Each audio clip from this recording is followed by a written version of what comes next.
What's up? Flatline MMA podcast episode number 26. The boys are back from 2-3 week hiatus. It's been pretty dry in the MMA world the past couple weeks, with this week just exploding with news. So listen, the boys are back. We're here to stay. Dana White said he's looking to continue doing fights during this coronavirus. Also, shout out to all those. I know this is affecting a lot of people out there, but we're going to give you guys as much content as humanly possible here. So listen, let's just get right into it, buddy, because the boys are back. Biggest news in recent, I would say in a long time in MMA here, UFC 249. It's been the talk forever. Me and you have done 4 or 5 different podcasts on UFC 249. It was supposed to be the fight of the century. It was supposed to be the fight that determined a lot of things, possibly the lightweight GOAT. Tony El Kukui Ferguson taking on Khabib Nurmagomedov, the undefeated Khabib Nurmagomedov. We thought fifth time was the charm. We thought it was going to happen. Me and you were confident. We said it to each other. We were planning we were going to watch this. And unfortunately, due to the coronavirus, Khabib was not able to leave Russia. So the fight is called off. Thus, I can't complain about this fight just because of how violent it's going to be. Justin Gaethje stepping in on less than 2 weeks' notice to take on Tony Ferguson for the interim, you heard that right, the interim lightweight championship of the world on April 18th. So yes, guys, UFC 249 is still on. Dana White is the GOAT of promoters. He doesn't care about the coronavirus. He wants to put on fights. He's going to continue promoting fights. So that's, I think, the biggest news from 2020 here is Khabib Nurmagomedov out of UFC 249 due to the virus. Justin Gaethje steps in for the interim title. So before we get into that fight, let's just get right into the fight card, because UFC 249 is absolutely stacked. Just to name a few, right, on the early prelims, we got Michael Johnson taking on Karma Worthy. A lightweight fight, Alexander Hernandez, who was originally supposed to take on Khabib's teammate, Islam Makhachev. Obviously, he couldn't leave Russia as well. So Alexander Hernandez will be taking on Omar Morales in that lightweight slot to kind of headline the early prelims there. And then we get to the prelim card. We got guys like Cheeto Marlon Vera, Ray Borg, who fought for the title not too long ago, Uriah Hall and Ronaldo Jacare Souza. Guys, we're still talking about the prelim card here. This is ridiculous. And to headline the prelims, we have Francis Ngannou taking on Jairzinho Rozenstruik. This is the headline on the prelims. I'm going to start with this one because this fight is going to be crazy. Heavyweight fight. Francis Ngannou was knocked out his last 3 opponents in the first round, leaving him dead. Jairzinho Rozenstruik on an absolute tear himself. He's undefeated, coming off that brutal knockout of Alistair Overeem where he just exploded his lip. Kev, let's start off with this right now. UFC 249, prelim headliner, Francis Ngannou versus Jairzinho Rozenstruik. What do you think about this one? Yeah, this is just an awesome fight. I mean, it's the 2 hardest hitting heavyweights in the entire sport, not just the UFC, and they're going to be going against each other for free. So it's a crazy fight. There's going to be a knockout somewhere. It's going to be awesome that, with the UFC being the only sporting event going on, a lot of eyes are going to be on this. All these athletes are going to get a ton of exposure. Yeah. That are on the prelims, early prelims. So Ngannou has a chance, and so does Rozenstruik, to kind of become a household name if they can finish these fights in, good fashion. They're gonna have a lot of eyes on them, so it's a huge opportunity for the 2 of them, and it's a great fight. Great fight. Yeah, I mean, when you look at these 2 guys, one punch is all it takes for these guys. We saw in Rozenstruik's last fight with Alistair Overeem. Yeah, did it look like he was losing that fight? If the final seconds tick down to 0, 100%. But like I said, it takes 1 punch for these guys. Jairzinho throwing everything he had into that final punch for Overeem, blew his lip off his face. And that just goes to show you the power that these guys have. And obviously, we don't even have to get into what Francis Ngannou has done to people. 3 straight first-round knockouts. It's not even a question who the hardest hitting heavyweight on planet Earth right now is, and that's Francis Ngannou. He's scary. I'm going to go with Francis on this one because I think he's got a lot of experience in there. He obviously fought for a world title. It didn't go his way. I think he learned a lot from that Stipe loss. And obviously coming off that Stipe loss, he had that just horrific Derek Lewis fight where he was so timid he didn't even throw a punch. And then after that, he really found his groove. 3 first-round knockouts over, legit competition, like top-level guys. He knocked out Cain Velasquez within a minute. I mean, that's just something not a lot of people can say. So I'm just going to go with Francis just due to I think he's got more experience in there. Seeing how Jairzinho looked in his last fight, I think Francis is going to pick him apart. But I do think there's going to be some fun moments in this fight with Jairzinho too. I think you're going to see a couple, like he's going to throw some bombs to start this thing. But I'm going to go Francis. I think he's going to put him away, end of the first round. Yeah, I agree with that too. But with Ngannou, the 2 things that I'm thinking of are with the Stipe fight, you did see him get rocked a little bit. Mm-hmm. Stipe did kind of outbox him throughout that fight. I mean, he mixed in the takedowns. He got him tired. It was a good game plan on Stipe's part. But you did see, for the first time where Ngannou wasn't the better striker in a fight. So with Rosenstrike, he's got his hands full. He's got to be careful with him. And then, like you said, in the Derek Lewis fight, it looked like he was almost a little afraid to engage. He might have been afraid of his power.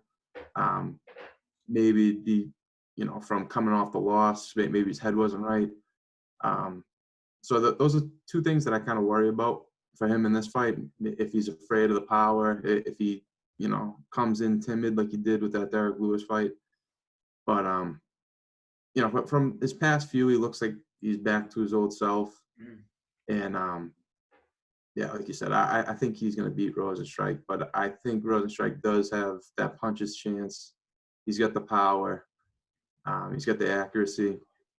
So could be anyone's game, but I think I got Ngannou on this one. Yeah, and I think this just sets up,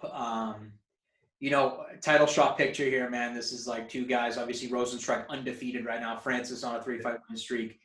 There's a lot of implications here. So super excited about this one. And Kev, like you said, this is on ESPN2, guys. This is a free fight, the prelims here. Like these 3 fights with Chito Vera, Ray Borg, Uriah Hall, Jacare Souza, and Francis Ngannou, and Jairzinho Rosenstrike is on ESPN. I can't even believe it. I'm so excited. And then we go to the main card. The main card is absolutely stacked. Thank you to these fighters that stepped up and stayed on this card. Starting off this main card, we have our boy from Methuen, Mass, Calvin Kattar. He's coming off, a loss to Zabit. Obviously, Zabit is a world-class fighter. People think if that was a 5-round fight, Kattar would have had him. Zabit was tiring down. Unfortunately, we didn't get to see that. It was supposed to be, but it ended up getting pulled last minute. So he's taking on the hardest hitting 145-pounder, Jeremy Stephens. So this is a fight we've been looking forward to for a long time. These are 2 guys. Boxing is super crisp. Jeremy Stephens can put your lights out at any minute. We've seen it countless times with him. Calvin Kattar can put your lights out any minute. We've seen it countless times with him. I think Kattar's pissed off after that loss to Zabit. I think he knows that was supposed to be a 5-round, fight. He knows he was going to take that. So I think Kattar's going to come in with a chip on his shoulder. And obviously we know what Stephens can do. The man has stone hands. This one's going to be fun. This one right here is a fight of the year candidate. I'm telling you right now, this one's going to be, I think it's going to be a friggin' 3-round war. But I think Kattar coming off that loss, I think he's going to come in with the chip on his shoulder. I think he's going to put away Stephens in the 3rd, but I think it's going to be a friggin' unreal fight. Kev, what do you think? Yeah, no, I think the exact same thing. It's going to be an awesome fight no matter what.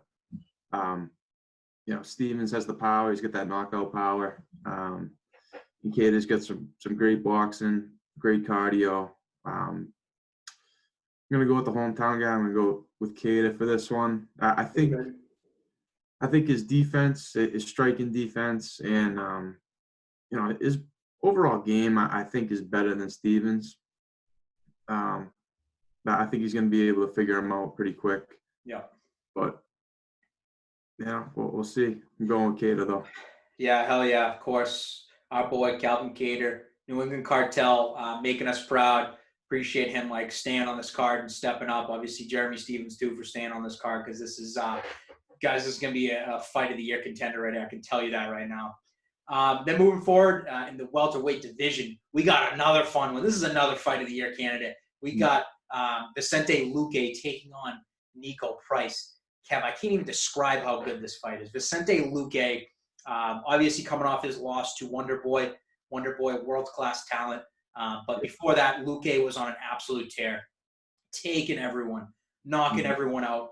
Luque is a guy that he will go out on his shield, and you literally got to kill him in the friggin' octagon to get him out of there. And we've seen that. You saw what Wonder Boy did with him. He battered him. And he's taking on Nico Price, who Nico Price is on Gaethje's level of just absolute savageness. The guy can knock you out from his back. He could knock you out standing up. Whatever he wants to do, he can knock you out. He has improved as a fighter like so much from 3-4 fights ago. It's been crazy to see what he's been doing. Nico Price coming off his knockout win over James Vick. These are two guys that are coming. They're coming to knock you out. They do not want a decision. This one's going to be fun. This one's tough to pick. But if I could pick someone right now, I'm going Nico Price. I love the guy. I think he's an absolute animal. I think Luque might be a lot more technically better of a fighter than him, but I think Nico Price has the style that like just friggin' scares you. And he comes at you and he puts that Tony Ferguson pressure on you, man, where he doesn't let you breathe. He does some crazy ninja shit. So you know what? I'm gonna go Nico Price. I think he's gonna put Luque away. I think so. What do you think? Yeah, but Luque, I remember his Mike Perry fight where he looked incredible. He completely smashed his nose up. His striking was awesome. He pretty much dominated that fight. And his past fight they lost with Wonder Boy, that was still a pretty good fight. He still had his moments in that. And Wonder Boy is, the top of the top of the pack. So it's not a bad loss to have on your record. Obviously, you want to win, but then with Nico Price, he's so unique that I feel like he's gonna find a way to win no matter what. Yeah. He's got that crazy up kick knockout, and then I don't think I've ever seen someone knock somebody out from the bottom the way he did. Remember that fight where he had him like, I don't really know how to describe the position, but it was like he almost had an armbar from the bottom guard, and then he just started throwing hammer fists, and he knocked the guy out. It was insane. So, Nico Price, he's tough. He's tough to prepare for because you never know what he's going to do, and I think he gets the win in this one. Yeah, I mean, both these guys have improved so much. Obviously, Luque hitting that speed bump with Wonder Boy, but I think these guys, in terms of kind of where they sit, very similar in terms of like heart and what they can do in there. But yeah, I think Nico Price is a little too unpredictable for Luque, especially the way we saw Luque deal with a Wonder Boy, that karate style. Nico Price comes out there extremely different than that. So that's going to be a fun one. Another fight of the year candidate. Real quick on this one, next in the heavyweight division, we got Greg Hardy, who seems to always be at the top of pay-per-view lists for some reason, taking on another local boy, Yorgan De Castro, undefeated Yorgan De Castro, coming off of a brutalizing knockout. I think that was a SportsCenter top 10 walk-off Mark Hunt knockout in his last fight. Again, these are two heavyweights going at it. Greg Hardy, we saw in his last fight versus Volkov, he got a little beat up, but he stood in there. He didn't get finished, so I think he earned a lot of respect from the MMA community. And Yorgan De Castro has been on a tear here. So this one, I know a lot of people have their opinions on Greg Hardy and the things he's done, but he's coming to the UFC. He's done his thing. He's had a couple of losses, but I think he's working his way up there. And then Yorgan De Castro is just, he's a hometown guy, so I'm obviously going to root for him. I'm taking him with a knockout win. Yeah, I mean, Greg Hardy's shown great improvement. He took his first loss Um, he's had a bunch of speed bumps. He had the inhaler thing, and whatever. He's got some other stuff going on, but I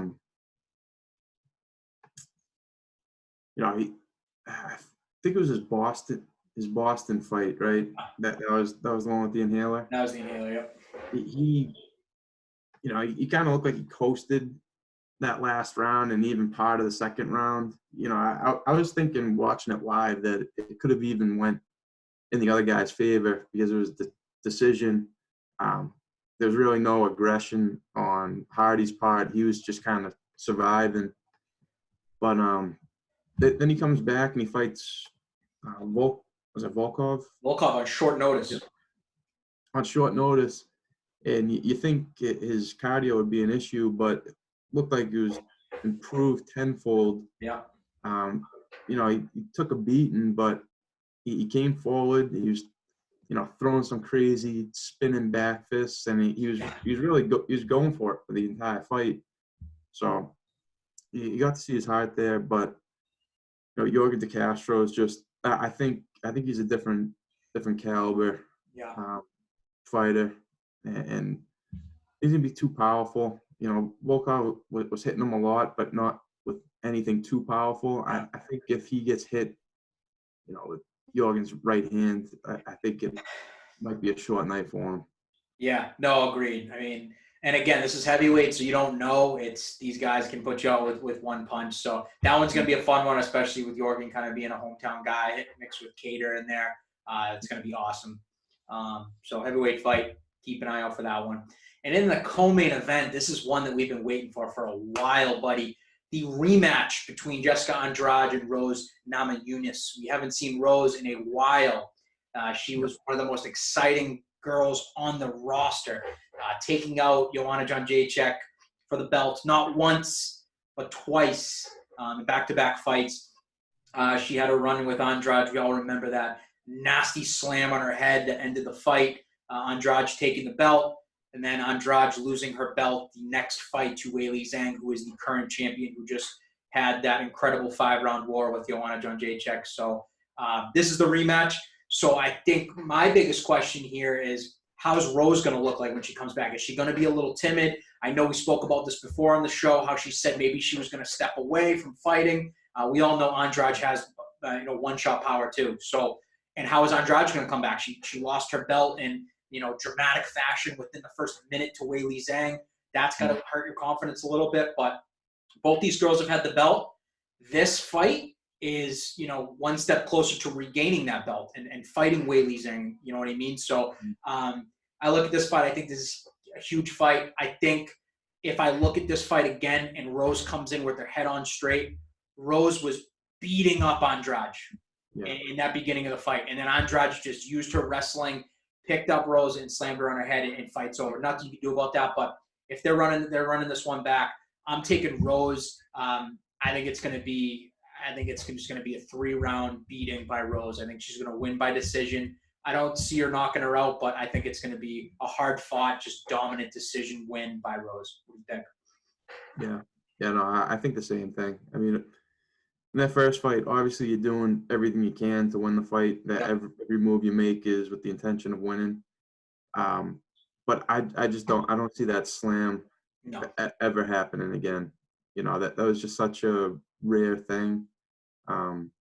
It got Andrade the win. I'm not gonna call it lucky. I'm not gonna say anything bad about it. She did what she had to do to win the fight. But I don't see that happening again. I don't see Andrade outstriking her or beating her in any other aspect of the game. If Rose comes in the way she has, the way we've seen her, I think she's gonna win this fight fairly easily. Yes. To be honest. Agreed. Yeah, and Rose, like we said before, Rose was absolutely dominant. Coming into those Joanna fights, I expected her to hold on to the belt, longer than she did, to be completely honest. So I think she's going to come back. She's going to be angry, and we're going to see a vintage Rose performance here. So that one, everyone's been waiting to see this one run back just because of how controversial it was with the slam and Rose beating her up in the beginning of the fight. So we're gonna see this one.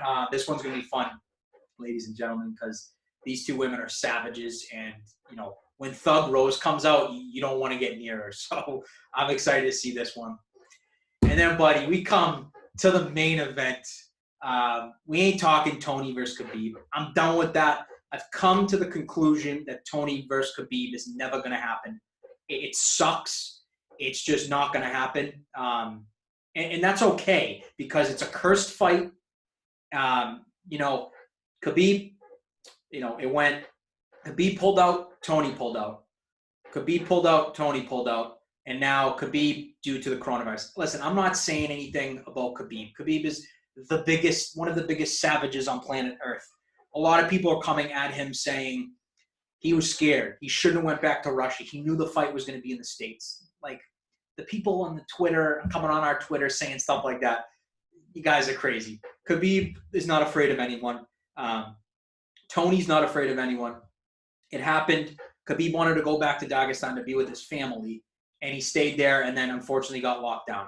It happens, whatever. Khabib's now going to go into Ramadan, so I don't see this fight happening anytime soon. But Khabib out, Justin Gaethje stepping in to take on Mr. El Kukui, Tony Ferguson, for the interim lightweight champion of the world. A lot of people, why is there an interim champion? Well, Khabib had to pull out. Khabib's got Ramadan, not sure when he's going to come back. I think it's the right call, and I think it's the right call because Tony Ferguson doesn't deserve anything less than a title. The man's on a 12-fight win streak. He's not going to take the risk of fighting Justin Gaethje without anything on the line. And I think that was a perfect move by Dana White. I also know he did it because it really is the only sport on in the entire world. And if there's a belt on the line, people are going to watch it. And I think that's why he did it too. But just overall, Kev, what do you think about the whole, Tony Khabib not happening, and then get into some Tony Ferguson, Justin Gaethje talk? Yeah, I mean, it's just a crazy thing. I mean, things are changing day by day. Yeah. From what I heard, they were thinking that the fight was going to be in Abu Dhabi. So Khabib was going back to Russia to train over there so he could go to Abu Dhabi, and then Russia got locked down, so he wasn't able to leave. So, and we still don't even know where the fight is. Yeah. We still have no idea where this is going to be taking place. People are thinking it's going to be somewhere on the West Coast, but who knows? Yeah. So, but anyway, yeah, no, it definitely does suck. That's the fight that I would rather see, to be completely honest. It does suck for Tony, because if he ends up losing this fight, he misses out. He doesn't get the title, the interim title, and then he doesn't get a chance at Khabib because Justin would be next in line to unify. So it's a big risk for him. It's a tough fight. It's one that could go either way. Yeah. Yeah. I mean, I'm happy they took the fight. I love watching him, but he is putting a lot on the line, accepting this Gaethje fight. Yeah, I mean, I just look at Tony, and I think Tony did this because, listen, a lot of eyes are going to be on him now. You know what I mean? There's a lot of people out there that think Khabib's running from him now. So it's like Tony Ferguson, if he beats a guy like Justin Gaethje, who is an absolute friggin' animal, an absolute savage, he's going to be the first ever fighter to win the interim belt twice. And you just look at that. Like, you think about that for a second. This man is on a 12-fight win streak. He won the interim belt once. Didn't get it taken away from him. He didn't really lose. He got it taken away. He didn't lose the belt. Mm-hmm. And now he has to fight again. And he has to fight a guy like Justin Gaethje to get the belt. You got to respect what Tony Ferguson's doing. And I agree with you. This fight is a huge risk for him just because of the way Gaethje fights. And because of the way Tony fights. Tony gets dropped in a lot of fights. And Gaethje drops a lot of people. But does Gaethje hit harder than Anthony Pettis? Yes. You know what I mean? Does Gaethje hit harder than a cowboy? Yes. And, we've seen Tony Ferguson get hit, but we've also seen him recover within seconds. And then he does some spinning shit, flying elbows, and the next thing you know, Anthony Pettis' forehead's friggin' bleeding all over the mat. So I look at this one, and I see two guys who would rather die in the octagon than, have a boring fight. Gaethje says it all the time. I'm either going to sleep you or you're going to sleep me, but we're not going to the judges' scorecard. And I know that's how Tony feels the same way, because Tony's last 12 opponents, their faces look like hamburger meat. That's someone he wants to finish everyone. Gaethje's willing to die in there. When you got two of these guys together, it's going to make one of the greatest fights ever. Mm-hmm. And when I say that, I don't mean it as I think it's going to be a one-sided show, but I think it's going to be a lot better than it looks, because I think you're going to see a lot of, Gaethje wobbling Tony.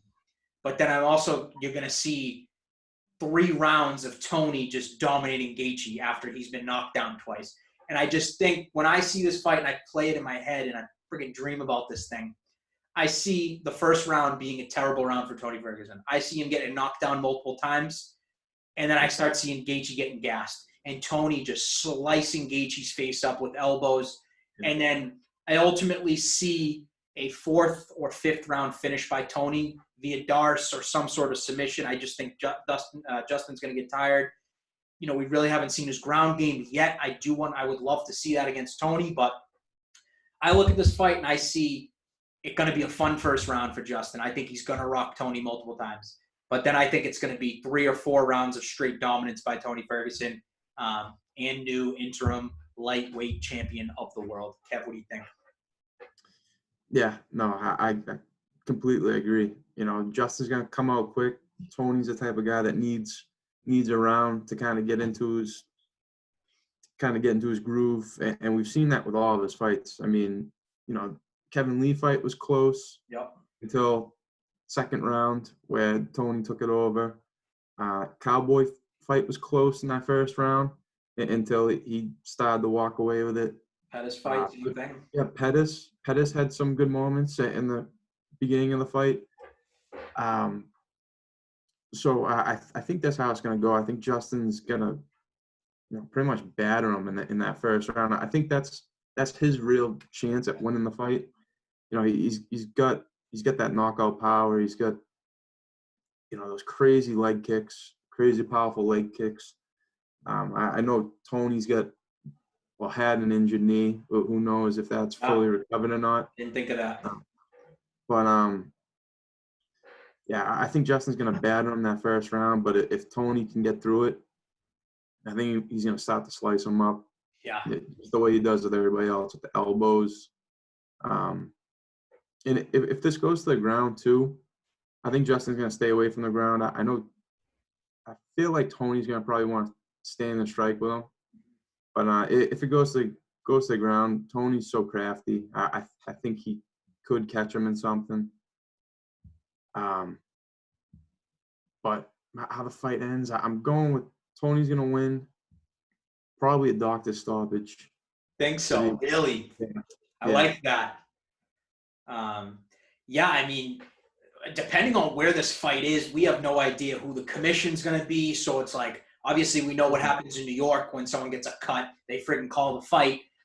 So you're right. I didn't even think of that as an option, but I can totally see it. I mean, when Tony Ferguson uses his elbows, you don't look the same afterwards. The guy is an absolute freak of nature. I truly believe that Tony Ferguson honestly is, I think, all around probably the best fighter on the planet, because he's good everywhere. And people like to say that he gets knocked down in every fight. He gets knocked down, but why don't you take a look at his record? How many times has he been knocked out? Yeah. Exactly. The guy he gets knocked down, but his chin is friggin' incredible. But saying that, do I think that Justin Gaethje can knock out Tony Ferguson? Absolutely. I think Justin Gaethje possesses 155 power like no one else. You know what I mean? I think you got guys up there that can really strike at 155. You got someone like a Tony. You got someone like a Justin Gaethje. You got someone like a Conor. Conor's power is like ridiculous at 145, 155.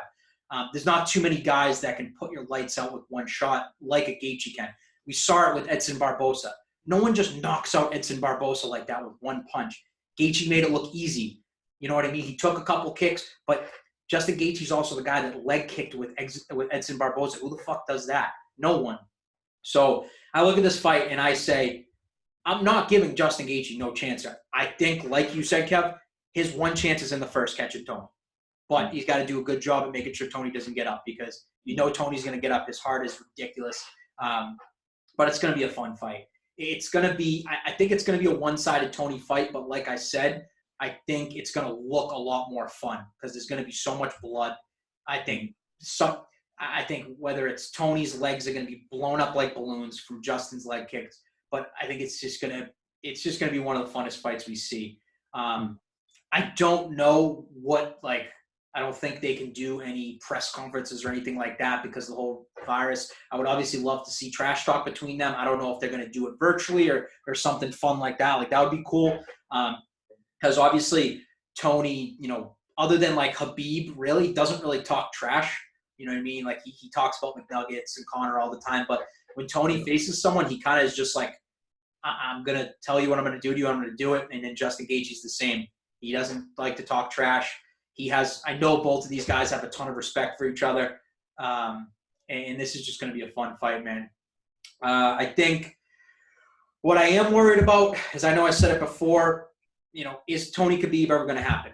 My first thing is, I don't think it's going to. Do you think Tony Khabib is ever going to happen? Honestly. It has to. It has to. It's crazy. So ideally, this is the way I want it all to work out. Tony wins this fight. Yep. Fights Khabib in September, or whenever they plan it. Yeah. Probably September, I would think. And then Gaethje fights Conor.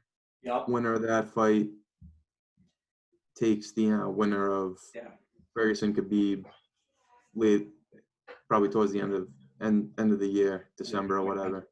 Yeah, I like that. I know Justin's been calling his shot with Conor. You know, he wants that fight. Who doesn't want the Conor fight? You know what I mean? But I think that's perfect scenario. Now, what if Justin wins? Justin Khabib, I mean, you're winning either way with those two scenarios. I think, you know, Tony's road to get here, you know, being 12-0, getting the belt taken away from him, this fight falling through so many times, I think he deserves it. Not more than Gaethje, but I guess, yeah, I think he deserves it more than Gaethje at this 100%. Point. Gaethje's got a few losses on his record too, since being in the UFC. You know, and that's another person that we haven't even really discussed either is Poirier. Like, where does he fit in this whole thing? Yeah. So that's just another thing to think about. But yeah, ideally, I hope Tony wins just to see that Khabib fight. Yeah, this is crazy. Obviously, the UFC kind of had to scramble with this one. You know, with everything going on, the coronavirus is obviously like an awful thing that's happening. All sports are shut down, but you know, Dana White being the persistent guy he is, he said the show must go on, man. And April 18th is going to be fun. It's literally going to be the only thing on TV.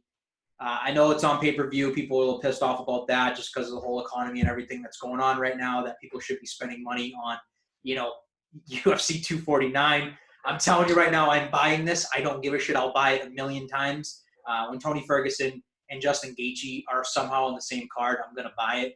And then Calvin Kattar sprinkle in with, you know, friggin' Jeremy Stevens and Francis Ngannou, I'm buying it. So overall, location, like we said, has still not been set. It's looking like West Coast. It came out today that Rogan is still going to do the commentary. So I'm assuming it's super close to him. And I think he lives in LA. So I don't know if it's going to be around there or whatnot. But originally Rogan came out and said he was not commentating. Now he is. So I'm assuming it's pretty close. West Coast is definitely, I think, the front runner here. And then, did you read the thing about Dana White saying he's going to buy an island and he's going to start doing the international fights there? Absolutely wild. The guy, insane.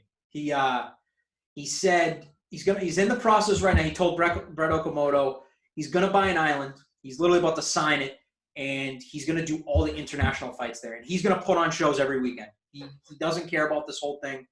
I think it's absolutely insane. I think Dana White's the freaking GOAT. I'm so happy that this is the one sport that, obviously we still had 2 weeks of no UFC, but really 3 weeks of no UFC, but Dana White wants the stuff to go on. He put together a badass card. Am I worried that this card still might not happen? 100%. Like, I'm still worried that this is all that the coronavirus is going to get way worse and then they're forced to cancel it. So I'm holding my breath here, but I do think UFC 249 is going to happen, but there is a chance that this might not happen. So, 249, badass card, headlined by two of the baddest friggin' dudes on the roster, arguably literally 1 and 2 on the roster. So you don't want to miss this. It's on pay-per-view, $64.99. Please buy it. If you've never seen MMA before and you're a big football, baseball, whatever guy, none of those sports are on. Buy UFC 249. Let's make this the friggin' highest selling pay-per-view of all time because it has the potential to. There's nothing else on. So buy it. Tony Ferguson versus Justin Gaethje for the interim lightweight championship, UFC 249. Kev, you got anything else? Yeah, no, it is crazy that he's going to start holding these events. I mean, it's actually, I think it's be huge for the UFC since there's nothing else to watch. I mean, people are going to be forced to take a look at this sport. Probably get a lot of new followers. It sucks that this is going to be a pay-per-view event. Yeah. This one right here is like, I can only imagine, like, if it was the first fight card you've ever seen being this one, like, I don't know how you couldn't become a fan after. Yeah, seriously. You know what I mean? Watching, Tony Ferguson, Gaethje fight, Francis Ngannou, Stevens, Cater. Yeah. I don't know. It's just such a great card, and I don't know if a whole lot of people are going to pay for the pay-per-view. I mean, it's a pretty big ask, $65. I know all the diehard fans are. Yeah. All the casual fans that know the importance, know the fighters, they probably will. But you're missing out on all the restaurants, bars. Yeah, true. No ticket sales. And I'm sure he's had to invest a ton of money just to make this thing possible. So Yeah. I don't know. I think if it was a free event, it'd be the most watched fighting event ever if it was free. But whatever. I mean, he's making a pay-per-view. I mean, I'm sure there's something that they're thinking about that I'm not. Exactly. Yeah. But who knows? But the next few weeks, we got fight nights, so those will all be free. So that I'll get some more eyes on the sport, which would be pretty cool.